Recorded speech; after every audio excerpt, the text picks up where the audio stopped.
Hey, my name is Keith Hall. I'm a CPA. I work with small businesses and have for over 25 years, helping small businesses just like you. You may have a question today about estimated taxes. Do you have to pay estimated taxes? Now, interesting answer to that question. In fact, no, you're not really required to. But if you don't, it's going to cost you. So I answer that question a little bit tongue-in-cheek because certainly you should make the estimated tax payments that you're required to.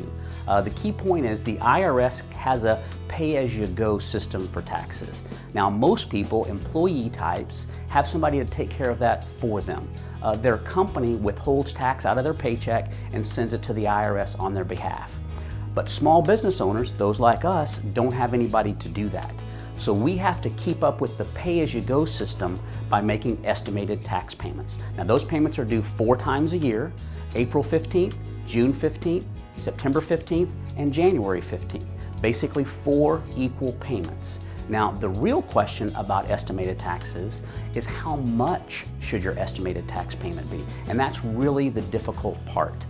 The real answer is you should make enough in estimated tax payments to make sure you avoid all IRS penalties for late payment of tax, because that's where it gets really expensive if you don't make those deposits. So the IRS knows this is tough to estimate, so they give us a couple of get-out-of-jail-free cards, if you will, safe harbors in avoiding those penalties. The first one, and this is the easiest one to remember, is if you pay in enough in your estimated tax payments to at least equal what you paid last year, then no matter how much you owe or how much you make, you won't have any underpayment penalties. So you've got a copy of last year's tax return. You know exactly what the total tax was. Now this is not what you had to write a check for, it's the total tax on your tax return. You know what that number is. And in estimating next year's tax payments, take that number, divide it by 4, send that amount in each of the 4 quarters, and even if you make $100 million, you'll still have no underpayment penalty. So that's the easiest safe harbor to look for. So in a year that your business is growing, you expect to have higher earnings, therefore higher tax. That's a great strategy for estimating your payments. Now keep in mind there's some discipline needed there because you're going to have to write a check on April 15th because you've made more money. But the good news is you've kept that money all year rather than send it to the IRS too early.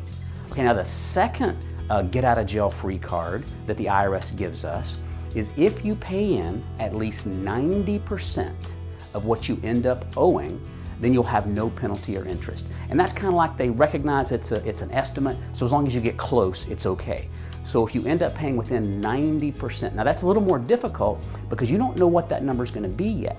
So you need to take out a piece of paper, take out a pencil, and do a little bit of math. Use last year's tax return kind of as a guide. You know income is going to be a little bit different. Maybe you lost one of the customers that was your big customer last year, or maybe you were out sick for a couple of months, so your earnings are going to be lower. Take that last year's tax return, estimate what the income is going to be, look at the expenses. Some are going to still be there, some may be lower. Do a quick estimate and kind of like a pretend tax return for the whole year. That'll tell you how much you think you're going to owe. Take that number, divide by 4, and those are your 4 quarterly estimated tax payments. Now when you get to the end of the year, as long as you've paid in at least 90%, then you'll have no penalties or interest. Now that piece of paper that you've done the math on, keep that in the desk drawer somewhere. Great idea to take that back out halfway through the year, or maybe in the 4th quarter of the year, and look at your guesses again. Maybe you need to change some of those guesses. Maybe the year was better than you thought it was going to be, or maybe it was worse than you thought it was going to be. But just because you do the calculation once doesn't mean you can't change that. So it's a great idea to reevaluate that estimate as you go through the year.